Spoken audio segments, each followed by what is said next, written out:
Shit, are we gonna be able to do this? Because the lights are here. I don't know. This is how we're gonna sit. It's June 21st, which means it is my 31st birthday, and I want to share 31 things I've learned in this 31 years.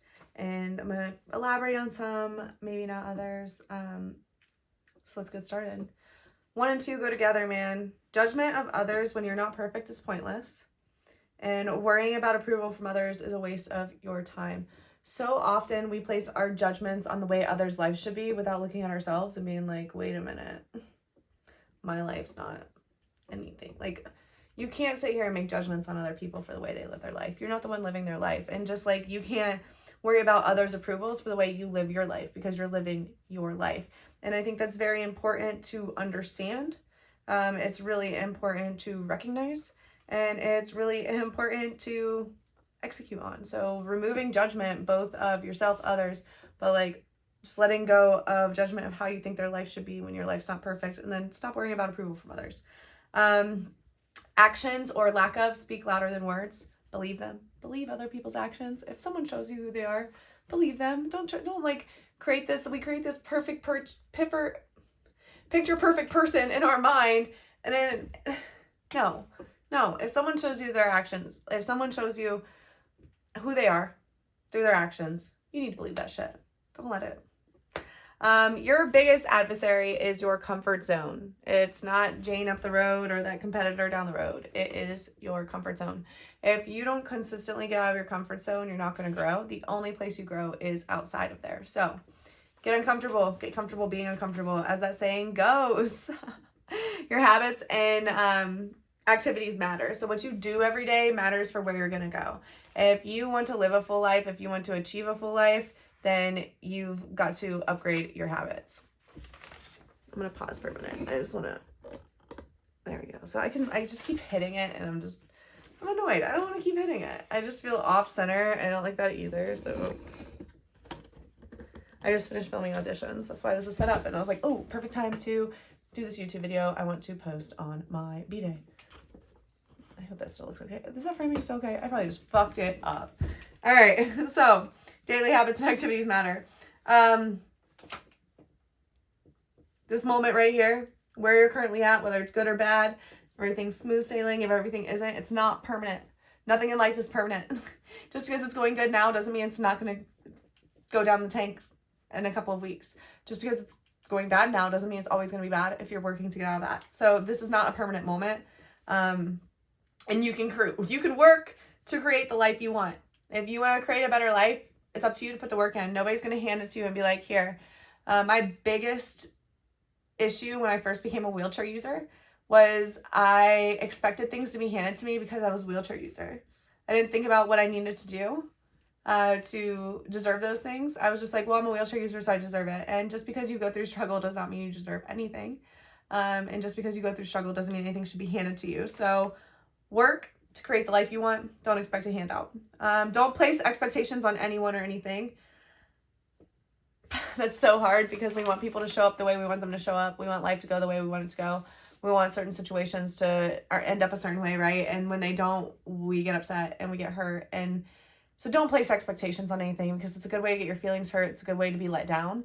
And it's one of the hardest things for me. I put expectations on experiences, people, and when they don't show up or fulfill those expectations, then I'm the one who's let down because it's an unspoken expectation that you've put into place.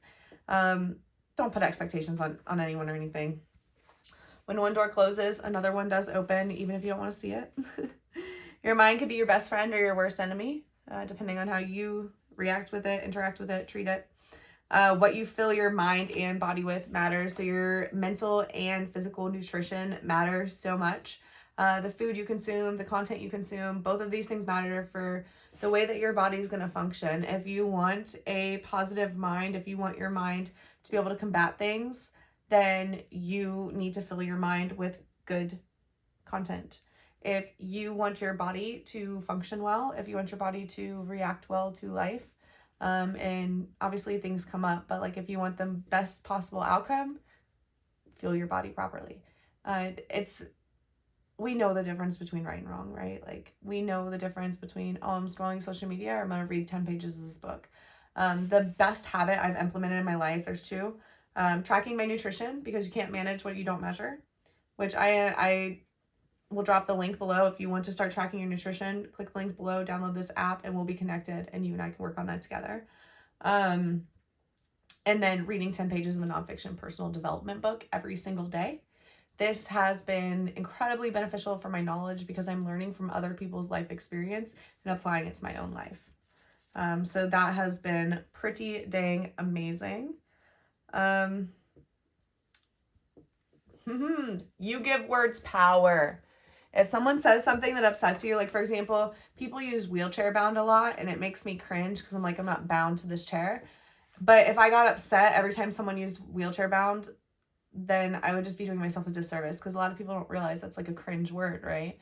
And it's cringe to me. It might not be cringe to others. That's the other thing. Like, everybody's experience is individual, and we try to place our individual experience on other people, and we can't do that because they're not experiencing life the same way we are. And so we need to be more mindful and accepting, just as a whole, that everyone's experience isn't going to be the same as ours, and we don't have to force our experience on others. So you give words power. If someone says something that upset you, figure out why it upset you, and then don't give words power, man. There's no reason to. Sticks and stones hurt you. People physically laying their hands on you hurts you. Don't allow words give you power. My entire life, I allowed words to control my confidence and my belief in myself. I was bullied for how pale I am. I begged my mom at 13 years old to tan. And because I was so pale, I got called pasty, Casper, toothy, toothpaste, whitey, chalkboard, chalky, whiteboard, you name it, I was probably called it.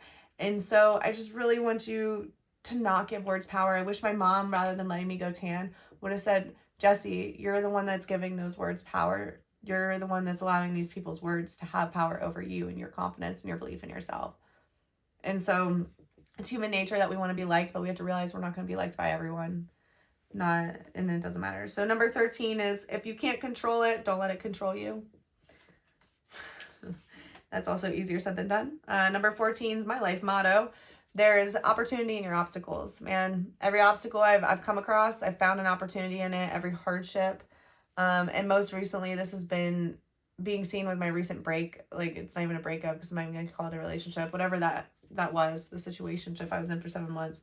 I left it and I learned so much about myself, about what I want in a partner, but so much about self and things I didn't know about myself, both with somebody else and individually. And so there is an opportunity in obstacles. There's something to learn from your struggle. There's something to learn from your hardship. You just have to be willing to look at it that way. Number 15, who you surround yourself with matters. Your tribe attracts your vibe. That's what I'm gonna say. So if you're surrounded by negative people, you're gonna experience a lot of negativity. If you're surrounded by positive people, you'll probably be able to experience more positivity. So who you surround yourself with matters. If you want to go far, surround yourself with people that are in the space going far where you want to be. Get yourself a seat at that table, and it's not easy, and you have to work at it, and it's a difficult thing to do. But once you get there, it makes you realize what you're capable of. When you're surrounded by people that are stronger than you, doing better than you at what you want to do, it makes you realize what you can do, and it gives you some confidence, and it makes you realize that they're people too, and they started right where you were. Number 16, nobody owes you a damn thing. Nobody owes you anything, man. You owe you, and that's it. You owe you the courage and the confidence to go out and fight for the life that you deserve. That's what you owe you. That's it. Nobody owes you a fucking thing. Number 17, not a single person will care about your passion like you care about your passion.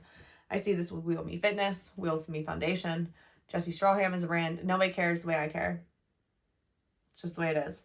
18, time is currency with the most value. Time is the only currency that cannot be rebought, remade. You can't bring back time. So cherish that shit. You guys are so worried about money.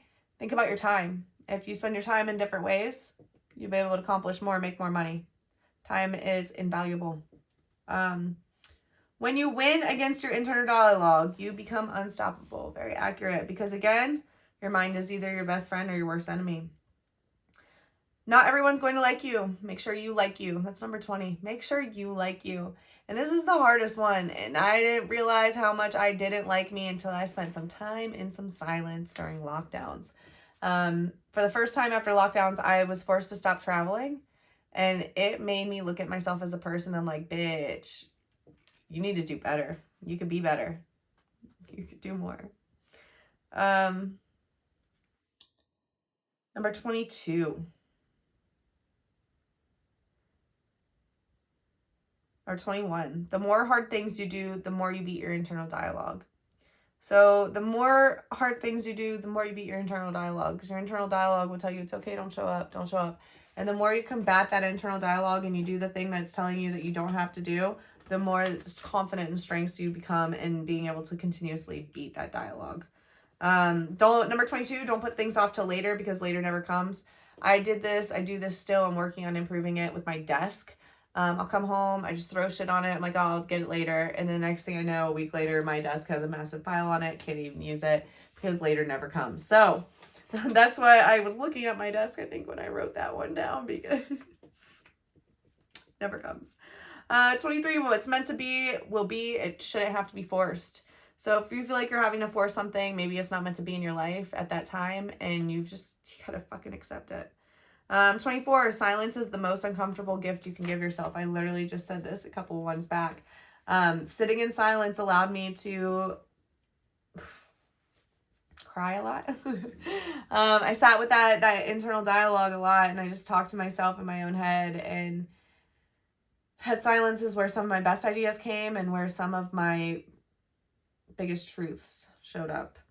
It is a gift, because when you are able to address those things with yourself in silence,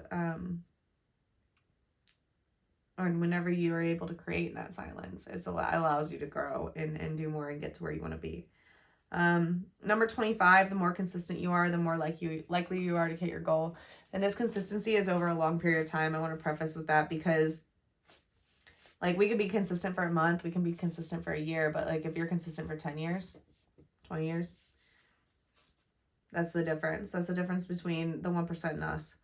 Number 26, fitness supports both physical and mental health. Very true. Physical has been huge. I never realized how much fitness affects my mental health until something comes up and I'm not able to do it. So when I broke my spinal fusion just recently, I wasn't able to fitness. And it was like a month and a half before I was cleared to fitness again. I was very sad. I cried a lot. I cried almost every day. I was so sad, so unsure, terrified of what was coming. So yeah, that's why that's on there. 27. Nutrition is responsible for the longevity of everyone's independence. Everyone's independence. Everyone ends up in a wheelchair with mobility issues one day. So take care of yourself now. What you do now matters for them.